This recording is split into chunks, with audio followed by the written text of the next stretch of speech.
Vamos ler no livro de João, no Evangelho de João,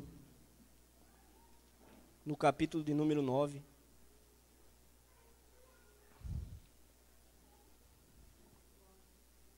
Um versículo só. Capítulo 9, versículo de número 7. Deus permitindo, eu quero falar sobre a mensagem: Tu, filho de Davi, tem misericórdia de mim. E eu peço a misericórdia dele agora nesse momento também.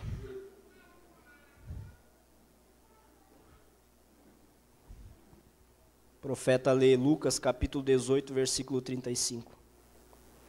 Todos acharam? Diz assim: E disse-lhe: Vai, lava-te no tanque de Siloé, que significa o enviado. Foi, pois, e lavou-se e voltou vendo. Vamos ter uma palavra de oração. Senhor Deus, a tua rica e bendita e santa palavra foi lida, Senhor. Pai, tudo que nós podemos fazer é lê-la, Senhor. Mas eu agora, Senhor, como humilde servo teu, eu peço, Senhor, que o Senhor me ajude, para que eu possa ajudar os meus irmãos, Pai. Que eu saia da frente e não atrapalhe o Senhor, meu Deus, mas que a Tua palavra seja pregada na unção do Teu Espírito, Senhor, para que nós sejamos ricamente abençoados, meu Deus, e podemos sair pelas portas melhores cristãos. Amém. E conhecendo, meu Deus, o presente que o Senhor nos deu, essa mensagem da hora, rapaz, que nos limpa, Senhor, e nos abre os olhos para ver o dia, tempo, Senhor, e também, Senhor, ver a luta em que estamos passando, mas também o Senhor nos dá a estratégia para vencer, Pai. Nós te agradecemos desde já, Senhor. Abençoa a porção lida, no nome do Senhor Jesus Cristo. Amém e amém. Podeis assentar, meus irmãos. Eu quero ler parágrafo 19, finalzinho só, da mensagem Cisternas Rotas. Mombrana fala assim.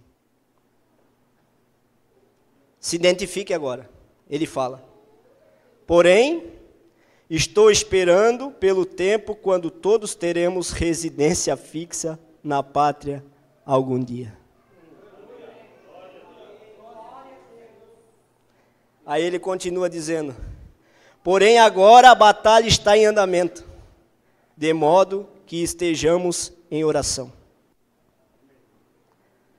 Quando nós lemos esse texto do cego de nascença, e eu quero fazer um paralelo entre o cego de nascença e o cego Bartimeu.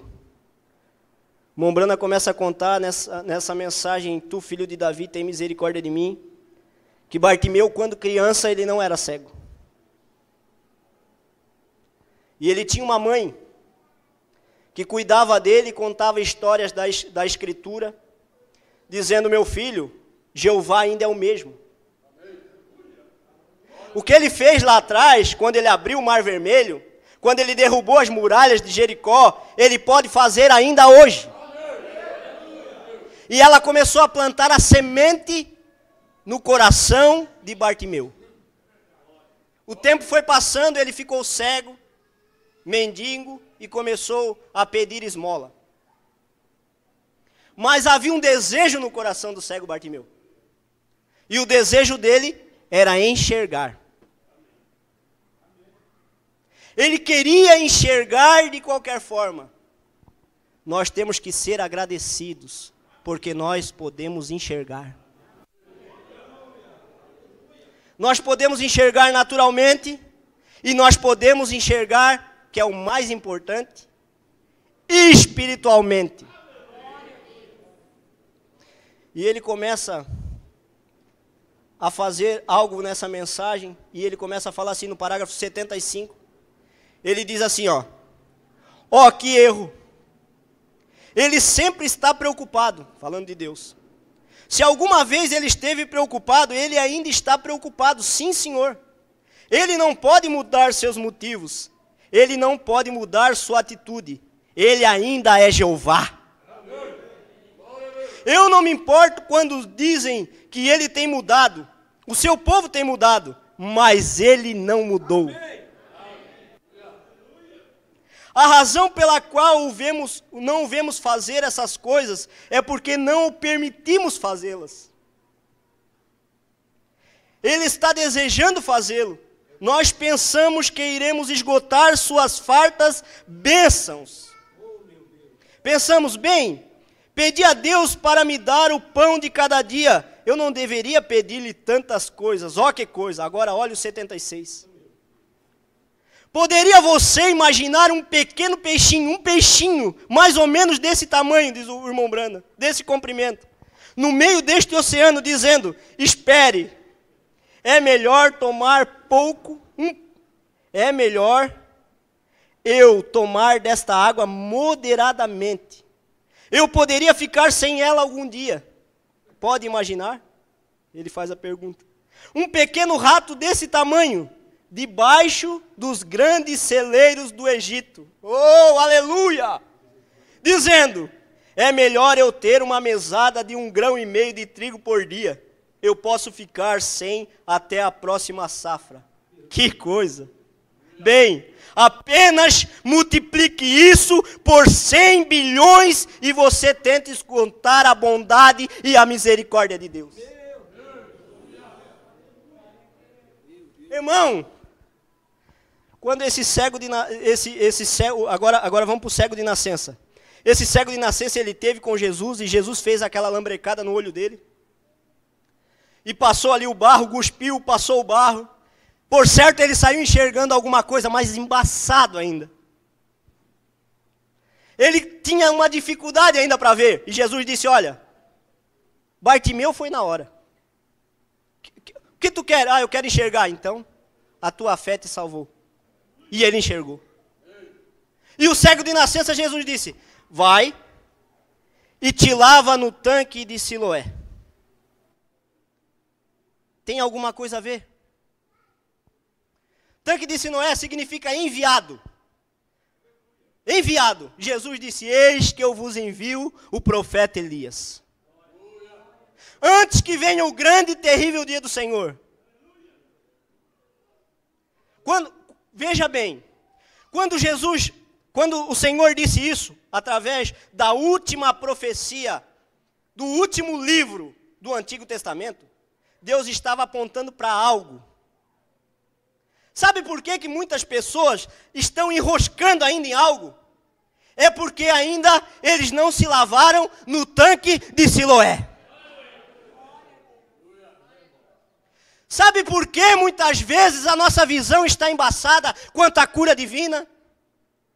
Quanto à salvação de nossa alma? Quanto à salvação de nossa família?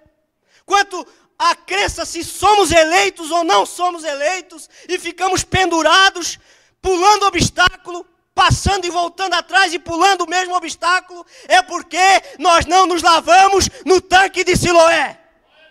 Aplique a mensagem na sua vida. Lave seus olhos e você enxergará tudo. Vamos parar um pouco aqui. Vamos falar das denominações e do mundo aí fora. Não vamos dar ibope para isso, mas vamos falar um pouquinho. Natal. Todo mundo fala do Natal. 25 de dezembro, o nascimento de Jesus Cristo. Mentira. Ninguém sabe, é selo. Você sabe. Você se lavou. Você se lavou, você sabe. Abra sua Bíblia em Lucas, capítulo 1. Aleluia, Jesus. Nós cremos numa mensagem que é a verdade. Nós não podemos ficar passando a mão na cabeça em mentira, acobertando mentira. Não, nós estamos aqui, nós cremos na verdade, fomos batizados na verdade, porque ele disse, eu sou o caminho, a verdade e a vida. Então você foi batizado na verdade. O nome que você leva é a verdade.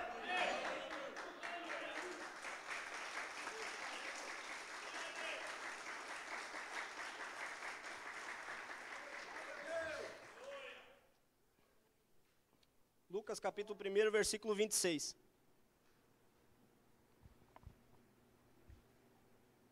Amém? Diz assim: e no 6º mês foi o anjo Gabriel enviado por Deus a uma cidade da Galileia chamada Nazaré. 6º mês. 6º mês é junho.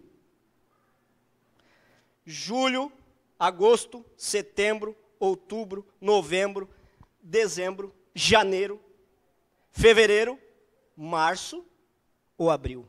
O irmão Brana fala que Jesus nasceu entre março e abril. Temos uma mensagem para isso. Concorda plenamente com a Escritura. Mensagem quem diz ser esse, parágrafo 40. Não poderia ter sido no dia do nascimento de Cristo. De modo algum poderia ter sido. Ele teria de ter nascido em março ou abril. Glória a Deus. Os teus lombos estão cingidos com a verdade? Os teus lombos estão cingidos com a verdade? Então agradeça, meu irmão. Porque enquanto todo mundo está enganado, porque quem não está enganado, veja bem. Vamos falar um pouquinho do Papai Noel agora. Vamos lá. Vamos dizer que 30% das crianças acreditam em Papai Noel. Eles estão enganados. E os que não estão enganados estão mentindo para os outros. Porque daí o pai sabe que não existe, mas chega para a criança e diz, ó, quem deu esse presentinho aqui sabe, não foi o pai, foi o Papai Noel. Mentira. E nós sabemos quem é o pai da mentira, vamos desmascarar ele. Nós cremos na verdade, nós somos da verdade, e se um dia nós subir lá, é por causa da verdade. E ele continua dizendo, porque ele era um cordeiro. Ele era um carneiro e nasceu sob carneiro Ares, tinha de ser, vejam. E de qualquer modo, ovelhas não nascem em dezembro. Oh, aleluia! Ovelhas nascem na primavera. E não há outra coisa. Os montes da Judéia agora, há 20 pés de neve sobre eles. Como poderiam pastores ter estado lá? Como os pastores podiam estar lá no campo, pastoreando as ovelhas, se havia 20 metros de neve? Não teria como. Então ele nasceu entre março e abril. Mas aqui há um povo revelado. Há um povo que encontrou com Jesus. Nós era cego. Cego. E, por certo, alguém perguntou, Senhor, quem pecou para que ele ficasse assim desse jeito? Cego. O pai dele, um parente dele, o bisavô dele, alguém da geração dele. E Jesus disse, não, isso aí é para que se manifeste a glória de Deus. Sabe por que você estava cego lá no mundo, sem enxergar? Para que a glória de Deus fosse manifesta na tua vida.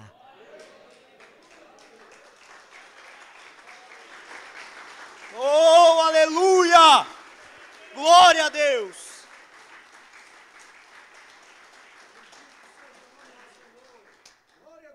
Mas a adoração pagã transformou isso em Papai Noel. Em dia 25 de dezembro, que diz que é o nascimento de Jesus, e não é. É o nascimento do Deus Sol, só trocaram para o nascimento do Filho de Deus. Aí eles pegam uma criancinha num presépio e colocam ali, e dizem que os magos foram ali e entregaram presentes. Isso é adoração pagã. Porque quando os magos foram ter com Jesus, ele tinha 2 anos. Aproximadamente 2 anos.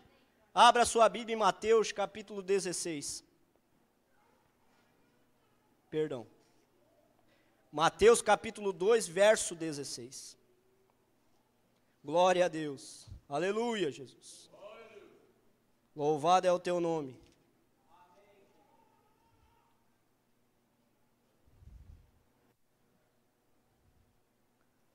Aleluia, Jesus. Glória a Deus. Vamos ler todo o capítulo. Capítulo de número 2. E tendo nascido Jesus em Belém da Judéia, no tempo do rei Herodes, eis que os magos vinham do Oriente a Jerusalém e perguntaram, onde está aquele que é nascido rei dos judeus? Porque vimos a estrela no Oriente e viemos a adorá-lo. E o rei Herodes, ouvindo isso, perturbou-se, e toda Jerusalém com ele. E congregados todos os príncipes dos sacerdotes e escribas do povo, perguntou-lhes onde havia de nascer o Cristo. E eles lhe disseram, em Belém da Judéia, porque assim está escrito pelo profeta. Oh!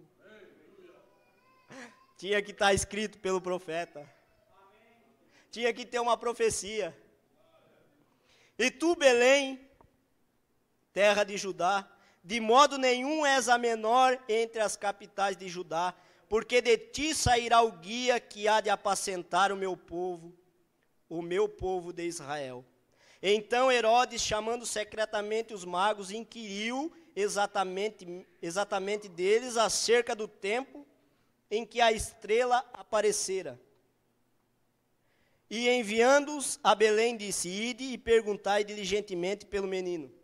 E quando o achardes, participai-mo, para que eu também vá e o adore. E tendo eles ouvido o rei, partiram. E eis que a estrela que tinham visto no oriente ia diante deles, até que chegando se deteve sobre o lugar onde estava o menino.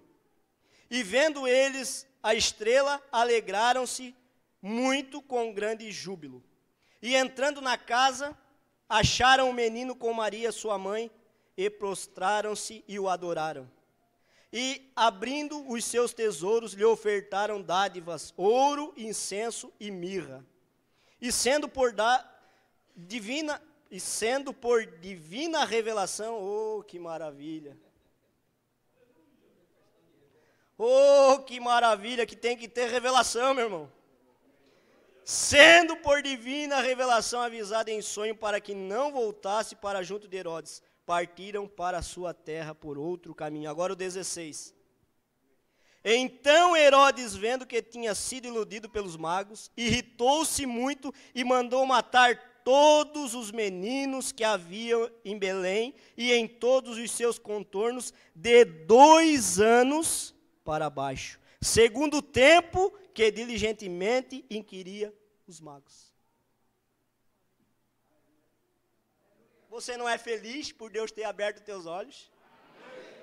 Você não acredita em história de carochinha. Você acredita na verdade. Por isso a Bíblia diz, conhecereis a verdade e a verdade vos libertará. Quem é a verdade? São João 17:17. Pai, santifica-os na verdade. A tua palavra é a verdade. Ô irmão, se eu e você estamos aqui hoje, é porque teve alguém que pregou a verdade para nós. Sabe quem pregou? O tanque de Siloé.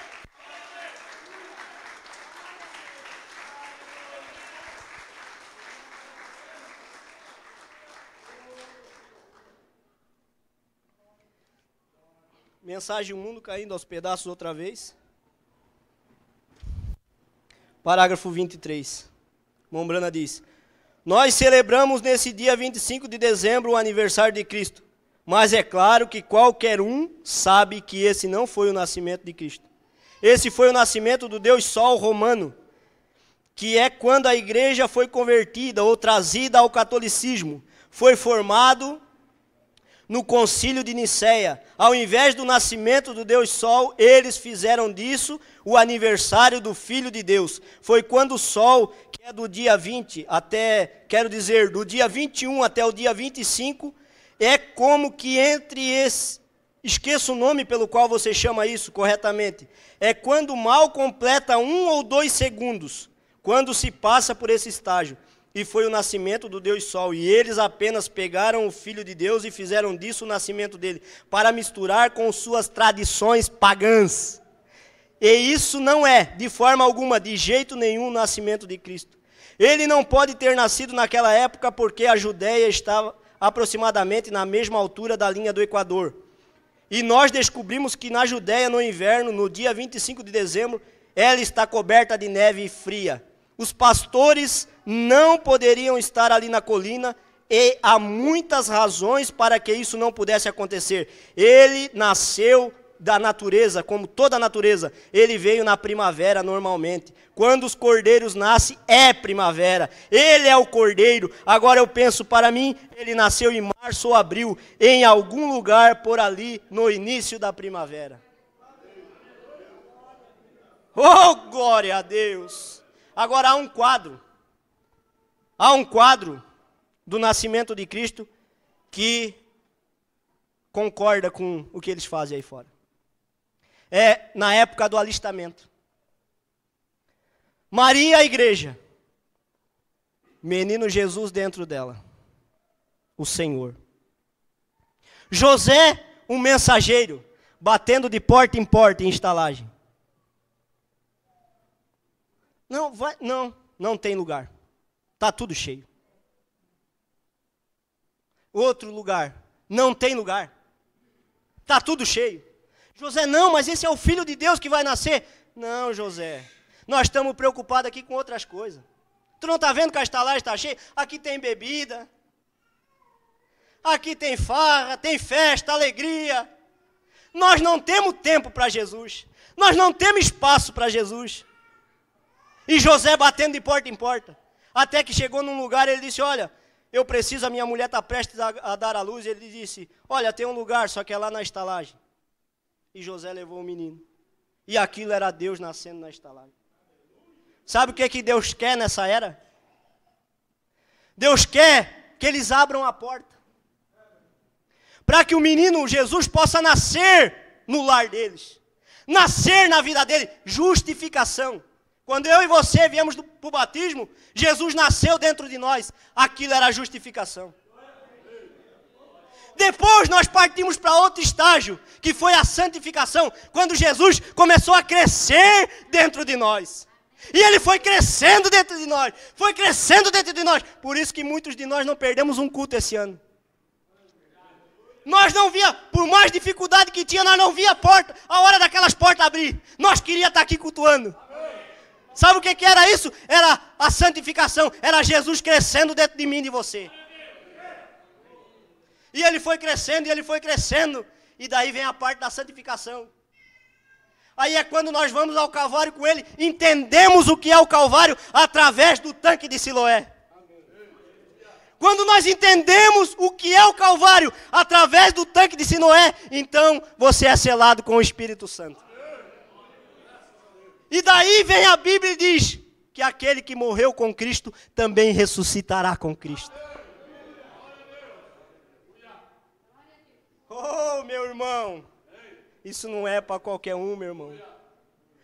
Agora você vê, Colossenses, eu quero que você abra sua Bíblia no Colossenses capítulo de número 2, nós vamos ler do versículo 1 ao 12. E eu quero que você se alegre muito com esse versículo, por quê? A águia, ela não precisa estar tratando no bico.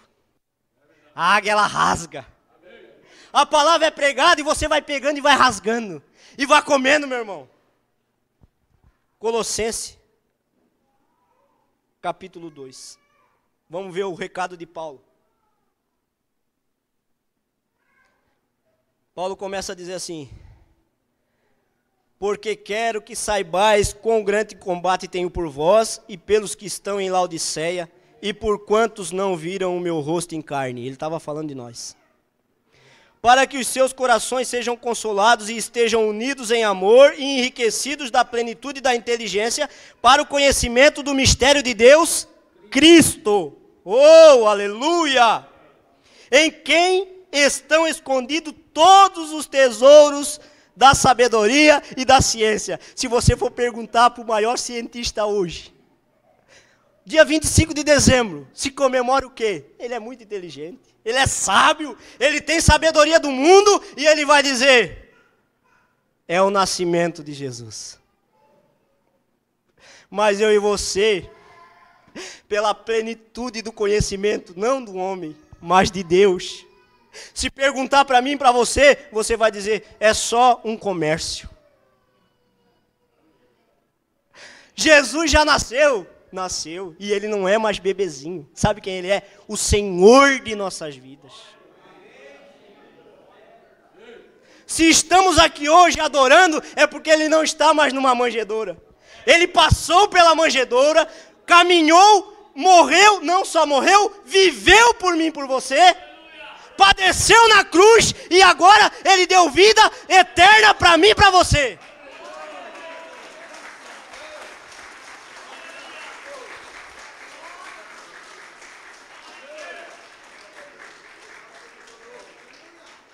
E Paulo vai continuar falando, versículo 4.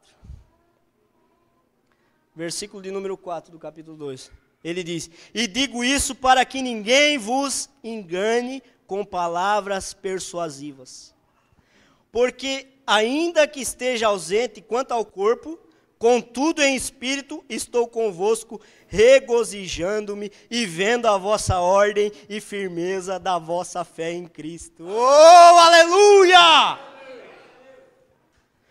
Como, pois, recebesse o Senhor Jesus Cristo, assim também andai nele, arraigados e edificados nele e confirmados na fé, assim como fostes ensinado, crescendo em ação de graças.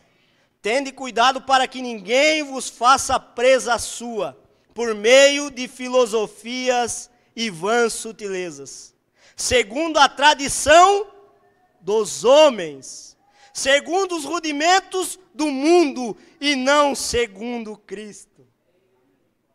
Oh, aleluia! Porque nele habita corporalmente toda a plenitude da divindade. Oh, aleluia! E estais perfeito nele, que é a cabeça de todo o principado e potestade, no qual também estais circuncidados com a circuncisão, não feita por mão do despojo do corpo da carne, a circuncisão de Cristo. Sepultados com ele no batismo,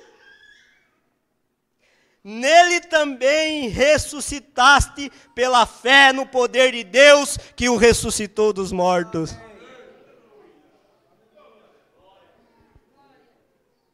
Irmão, esse quadro que eu fiz de Jesus batendo na porta de fora é a carta de Laodiceia. Uma carta enviada à igreja. Ele está do lado de fora batendo. Eles colocaram ele para fora. Mas se você ver lá, Jesus pede que compre colírio. Veja bem, Apocalipse capítulo de número 3. Tudo envolve visão.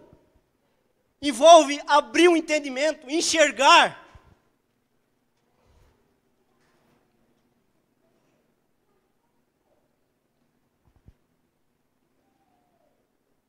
Vamos ler do 17 em diante. Como dizes, rico sou e estou enriquecido e de nada tenho falta. E não sabes que és um desgraçado, um miserável, pobre, cego e nu. Cego. Aconselho-te que de mim compres ouro provado no fogo para que te enriqueças e vestes brancas para que te vistas. E não apareça a vergonha da tua nudez. E que unja os olhos com colírio para que veja. Oh, meu Deus. Eu agradeço por esse colírio, meu irmão. O colírio é a água do tanque de Siloé. É essa água aqui, ó. Que verte de uma rocha. A rocha é Cristo. Quando você olha para mim, você diz, um simples mão, o que vai ter ali para mim? Aqui não, você não vai achar nada para você. Não olhe para mim, olhe para Cristo. Olhe para a rocha. Eles andavam no deserto, eles estavam ali, eles iam perecer. Imagine você com sede, caminhando no deserto, tentando achar um poço para tomar água e não tem água. E você pensa, vou perecer. E, por certo, eles iam numa fonte, num poço. O povo de Israel chegava ali e olhava seco. E um olhava para o outro e dizia, nós vamos morrer.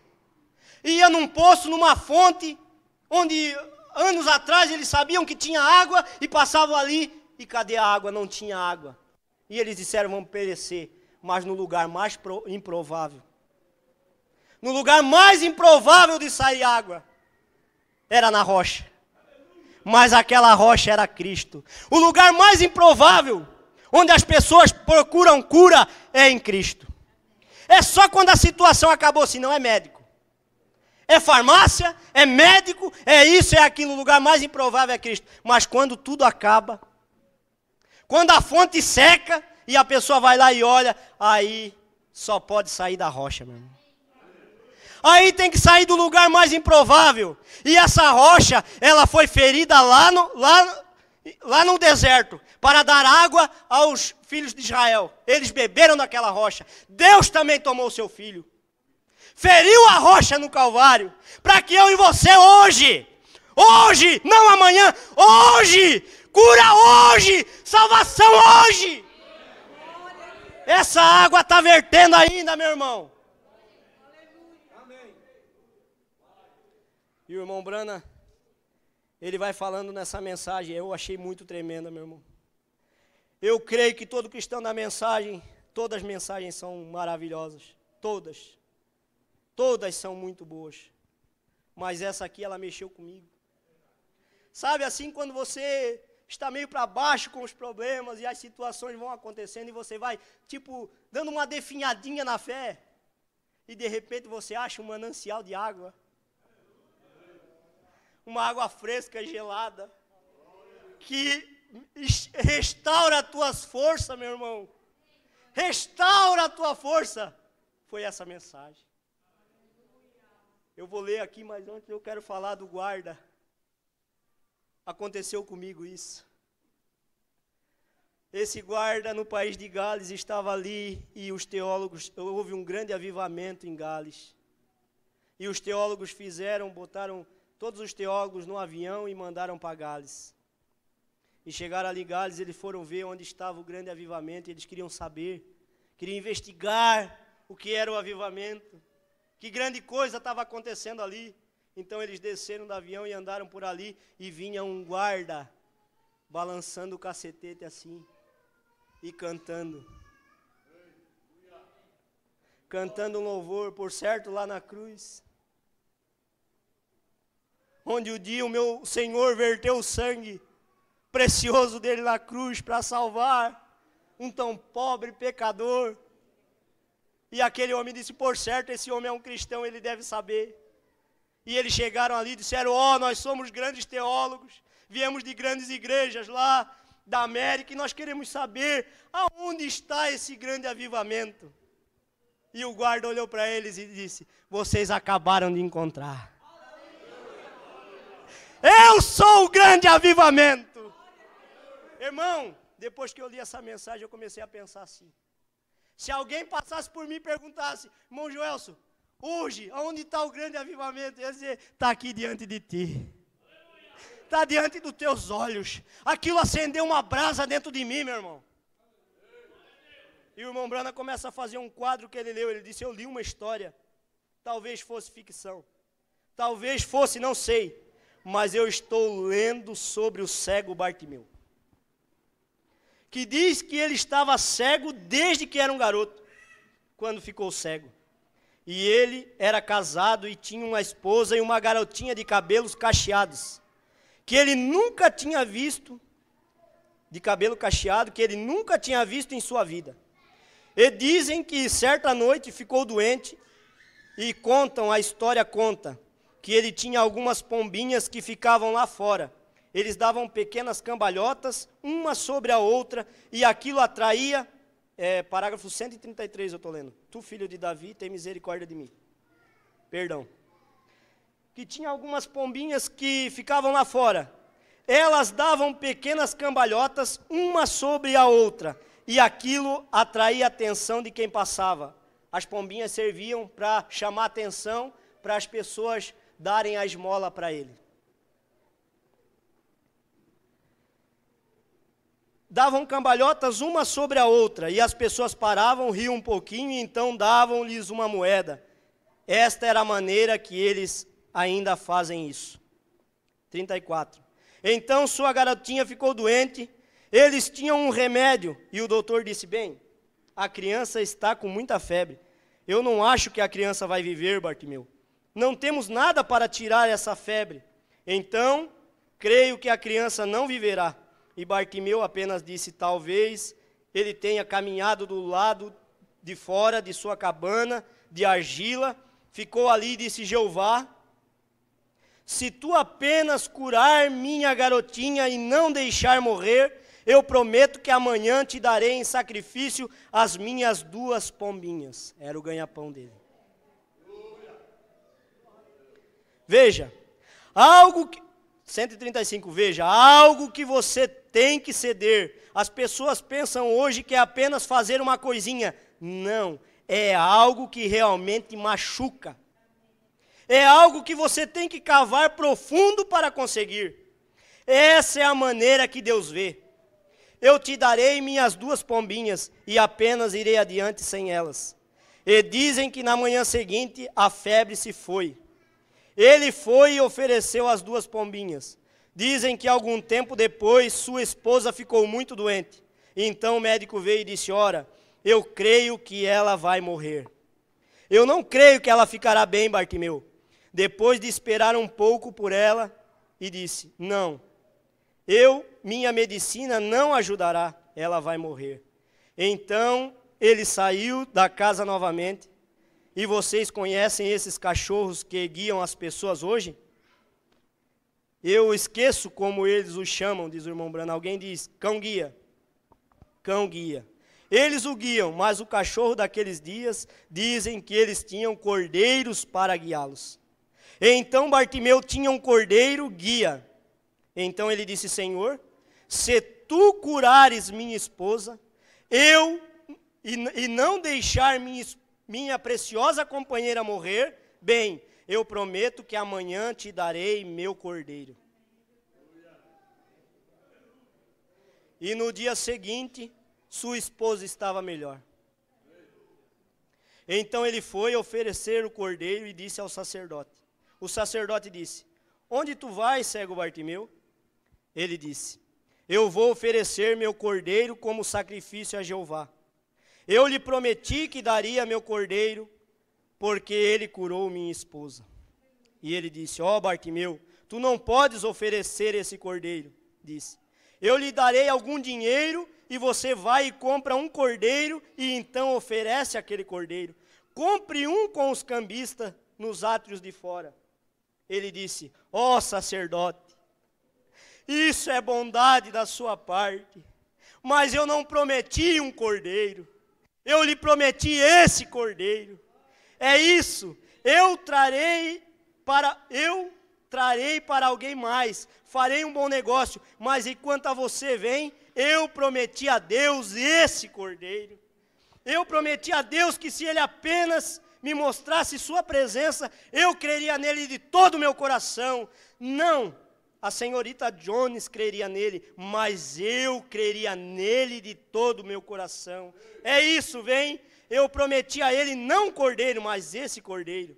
Ele disse: Bartimeu, tu não podes dar esse cordeiro. E insistiu ainda. Esse cordeiro são os teus olhos.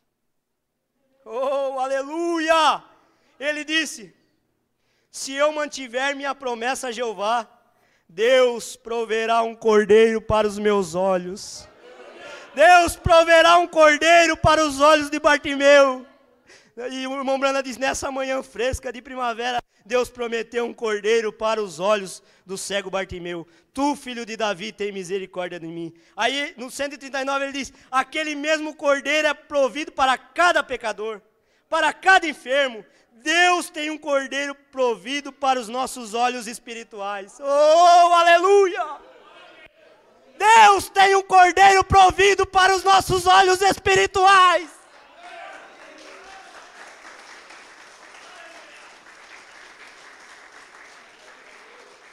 Oh, aleluia!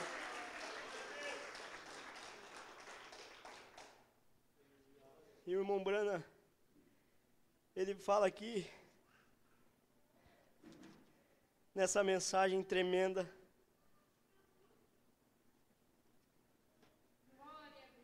aleluia, Jesus, louvado é o teu nome, sobre a vinda de Cristo. E ele começa a falar assim: meu irmão, nós temos que estar atentos, os nossos olhos têm que estar enxergando bem. O tanque de Siloé, o colírio que está ali dentro, temos que passar nos olhos todos os dias, senão a nossa visão começa a ficar embaçada, e a gente não consegue mais enxergar. Graças a Deus que aqui tem um povo que consegue lavar os seus olhos no tanque de Siloé. Graças a Deus que aqui tem um povo em Balneário Camboriú que consegue ainda lavar os seus olhos no tanque de Siloé.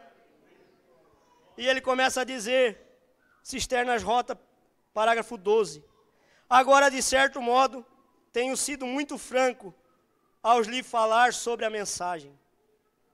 Algumas pessoas podem estar com a impressão que de eu acho que Jesus virá de manhã ou hoje à noite, eu acho. Agora eu não digo que ele virá. E novamente pode ser que ele não venha até semana que vem. E poderia ser ano que vem, poderia ser 10 anos, eu não sei quando ele virá. Porém há uma coisa que quero sempre conservar na lembrança. Esteja pronto cada minuto ou hora. Está vendo? Que se ele não viesse hoje, eu poderia estar aqui, ele poderia estar aqui amanhã. Assim somente mantenha isso em sua mente, que ele vem. Aonde ninguém mais prega isso, meu irmão. Ninguém mais prega rápido, ninguém mais prega a vinda de Cristo. O irmão Brana diz, nós temos que estar preparados. Assim, se ele não vier hoje, mas ele virá amanhã. E ele continua dizendo, eu não sei em que tempo será a minha última hora nessa terra, eu também não sei. Nem sabe nenhum de nós, e não há nenhum de nós que saiba quando ele virá. Aí ele vai e diz assim, e se ele não vier em minha geração, ele pode vir na seguinte. Se ele não vier naquela, ele virá na seguinte. Porém, para mim mesmo, eu não vejo quase nenhum tempo de resto. Eu somente para mim poderia acontecer a qualquer minuto. Agora, isso não significa agora, que você verá os céus mudarem e tudo. Essa não é a vinda de que estou falando. Eu estou falando de arrebatamento. Isso é silêncio.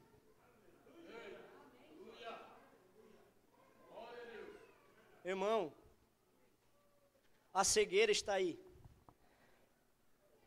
Às vezes, eu li na mensagem um paradoxo, e eu achei muito tremendo aquilo ali, que quando eles desceram da caça, e um amigo do irmão Brana veio, e eles compraram um jet ski para subir o monte, para ver quantos alce tinha lá em cima. E o homem disse, vocês gastaram dinheiro à toa, comprando esse jet ski aí, esse negócio que vai na neve aí. Gastaram dinheiro à toa, eu posso dizer quantos tem lá em cima. E o guarda disse, então me diga. Ele disse, tinha 21. Eu matei 2. Tem 19. E o guarda olhou para ele e riu. O guarda disse, tu tem permissão para matar um só? E como tu diz que matou 2? Ele disse, mas eu estou falando a verdade. Tinha 21, eu matei 2, ficou 19. E o guarda riu e virou as costas para ele e saiu. E o irmão Brana diz, fale a verdade e você será motivo de piada. A coisa está tão difícil hoje, meu irmão, que você fala a verdade e você é motivo de piada. Mas ainda que o mundo todo minta, nós vamos ficar com a verdade. Nós vamos crer na verdade. Quando aquele homem disse, tinha 21 e agora tem 19, eu matei 2, a lei permitia que ele matasse um, o guarda riu, achou que ele estava mentindo, por ele falar a verdade diante de uma autoridade. O guarda achou, coitado desse rapaz aí, vai mentir para mim, eu podia prender ele, ou sei lá, fazer o quê, mas ele vai mentir para mim, mas defenda a verdade, meu irmão. Aonde você for, defenda, jovem dessa mensagem, defenda a verdade. Cinja os seus lombos com a verdade. Você não vai perder nada, você só tem a ganhar com isso. Você vai ganhar com isso. Abra sua Bíblia em Mateus, capítulo de número 23, eu já vou estar encerrando, no nome do Senhor Jesus Cristo.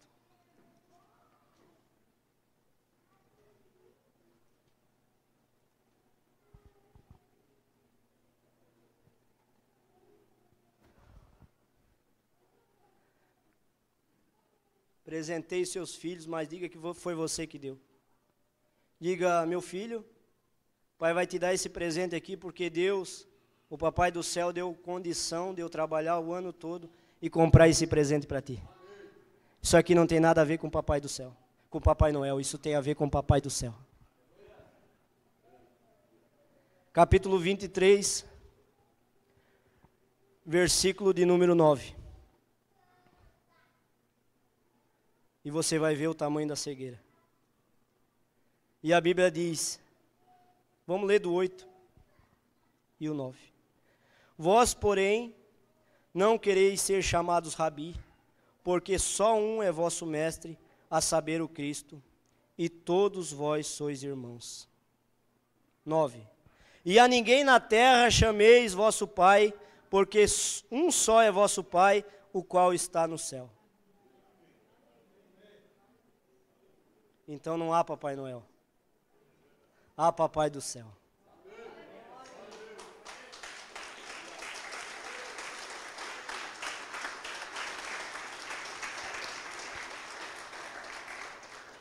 Pastor Jorge. Deus abençoe no nome do Senhor Jesus Cristo.